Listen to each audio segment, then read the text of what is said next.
Hello, thank you for joining my channel. My name is Stinky, and as you can see by the title, today I really wanted to talk about just some books that I've been reading. I have about 8 of them here, so I'm just going to review each of them kind of briefly, talk about what I liked, what I didn't like, if I'll read more from that author, and things like that. So if you like the video, please make sure you give it a thumbs up and do subscribe to watch more videos. But yeah, let's go ahead and get started.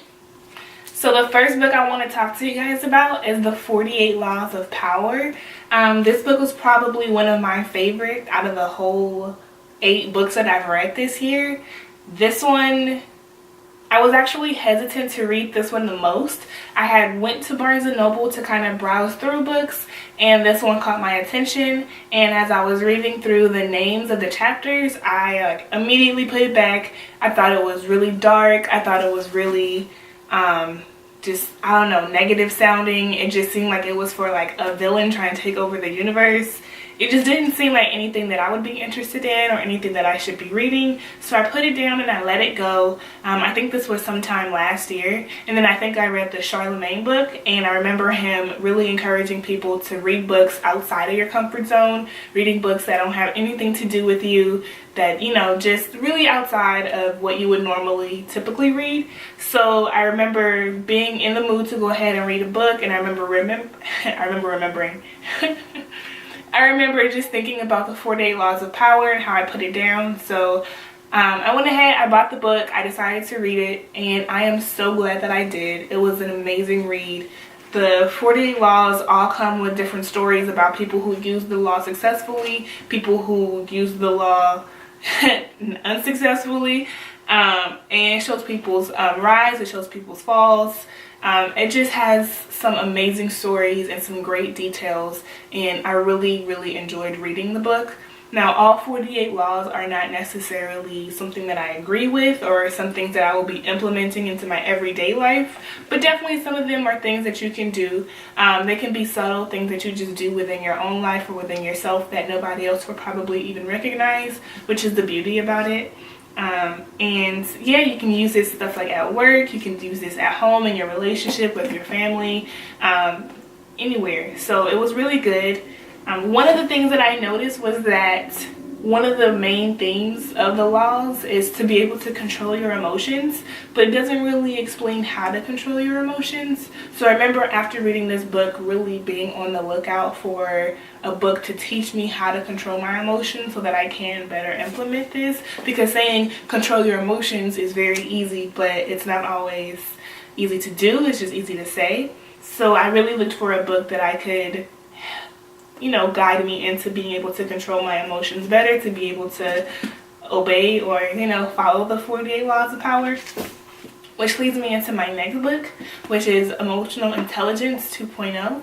This book was very good. I really enjoyed it. Like I said, it is a very good guide to help you be able to control your emotions in high emotional situations. You know, when you want to be erratic and when you want to yell or when you want to scream or when you want to cry or when you think that it's over or when you think just the absolute worst or the absolute best or whatever extreme you tend to go to, this book really helps you to be able to like kind of reel it in and get it in control. You know, it helps to overcome some of those awkward situations, and it helps you to look a little bit more powerful, because you do have power over your situation when you control your emotions and your emotions don't control you.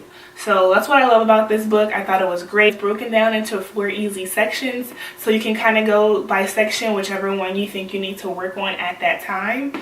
What I also love about this book is that it comes with a test that you can take online with your own special unique ID code. So you would have to buy your own book to be able to get the code, or I believe you can buy it online too. Basically, you go online and you take the test before you read the book, and then you take it after you've read the book, maybe referenced it a couple times, just to see exactly how high your emotional intelligence has gone. So I do like the aspect that you can actually see your score and get like an actual number, and you can actually know how well you're doing, because it's one thing.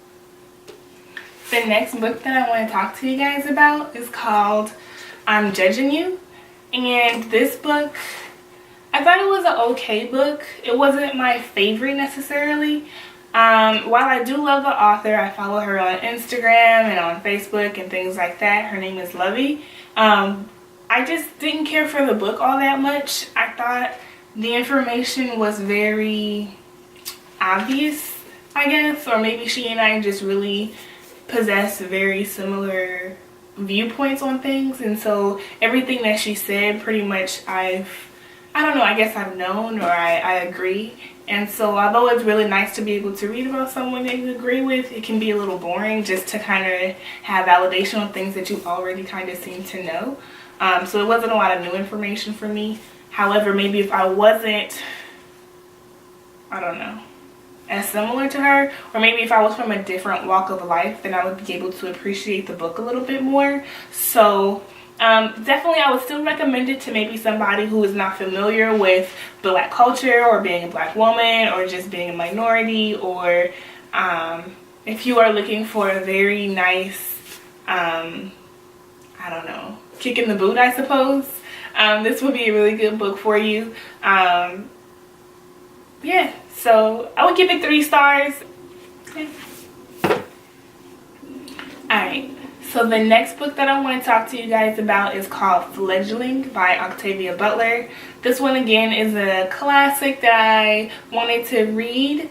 I have had this book for a couple of years. I bought it for a women's studies class that I had.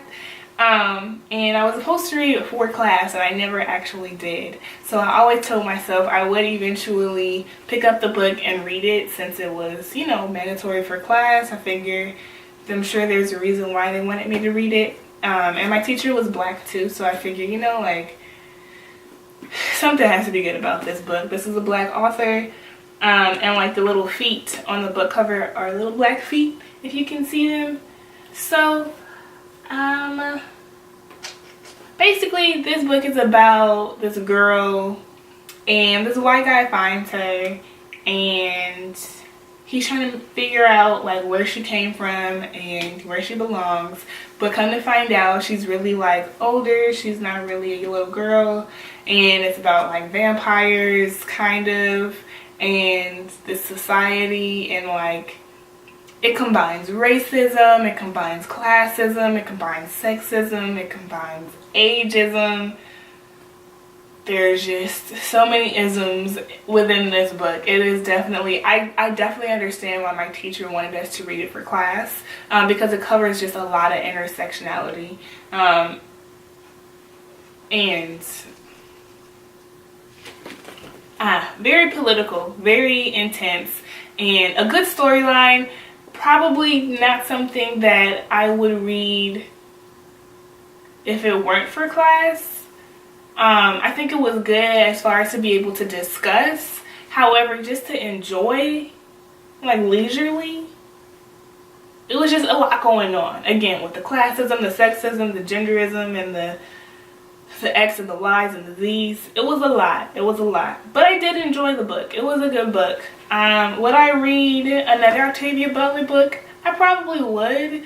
But I would know what I'm getting myself into. So, you know, I would understand that it's probably going to be something worth discussing, and not something that you can just kind of like relax into. It's going to be something, you know, that'll make you really think, or that'll challenge your mind, or it's going to have a lot of drama or intense, again, intersectionality in the book. So I would be kind of prepared for that. But I would still definitely read it, because maybe not. I could totally be wrong.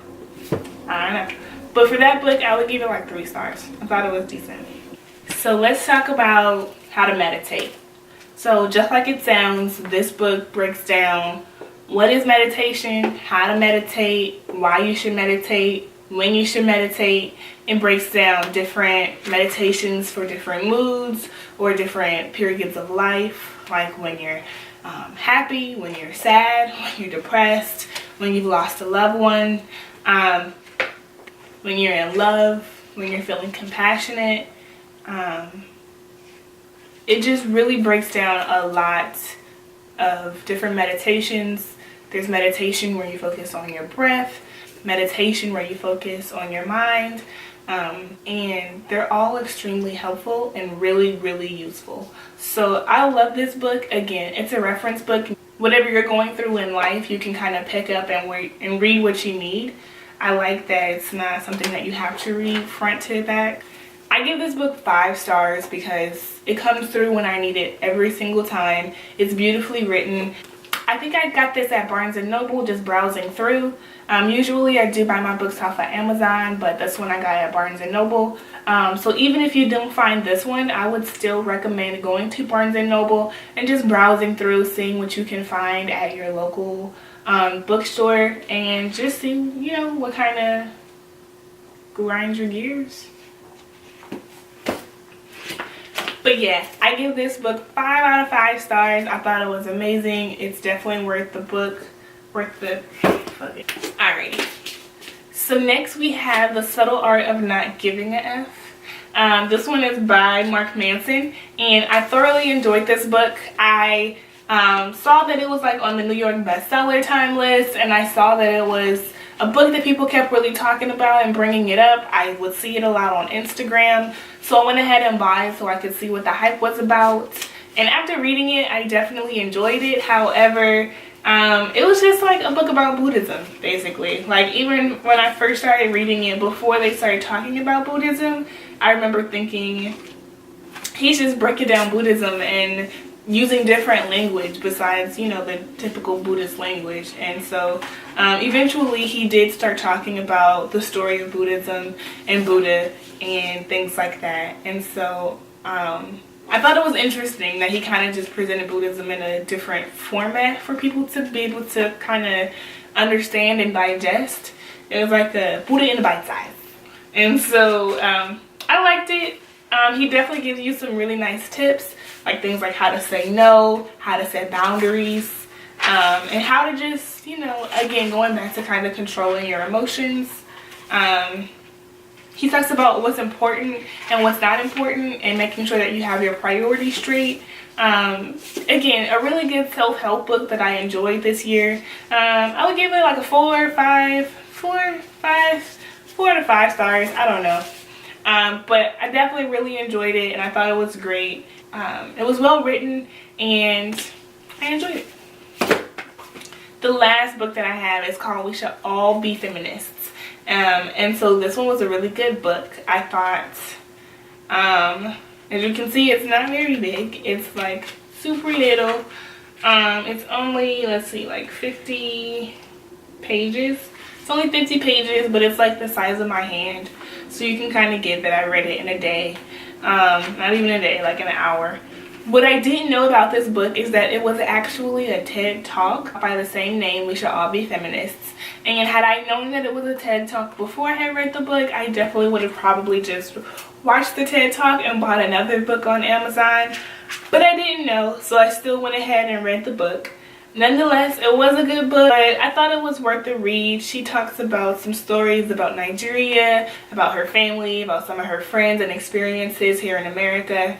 And she talks about the word feminist and the definition and the negative connotation behind it. She talks about putting her own connotation behind the word feminist and how we really are all feminists if we really are all talking about just equality, because at its root, that's really what feminism is. It's just you wanting the same things for me that you want for yourself. And so if you can agree with that, then you can agree that you are a feminist, basically.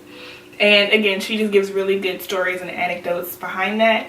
So it was a very good read. I really enjoyed it. But again, I wouldn't have bought the book if I had known I could just watch the TED Talk for free online. So you live and you learn. But I'm still happy to be able to support one of our Black authors, and I don't regret the purchase at all. Yeah, it was good. I would give it like a 4 out of 5 stars, given that it wasn't like a book. It was just a little pamphlet, kind of. Not a pamphlet, but you know, a little bit longer, like a little, it was more of a short story, you know. So for a short story, I would give it a 4 out of 5 stars. So yeah. Thank you so much for joining my channel. I'll still be doing another one of these next month to give you guys another update on all the books that I've been reading, and I'll try to do it more often so that you can see it month to month. Hopefully that'll also encourage me to read more books. So yeah, thank you for joining my channel. If you liked the video, please make sure to give it a thumbs up and do subscribe below, and I can't wait to see you guys next time. Thank you. Bye-bye.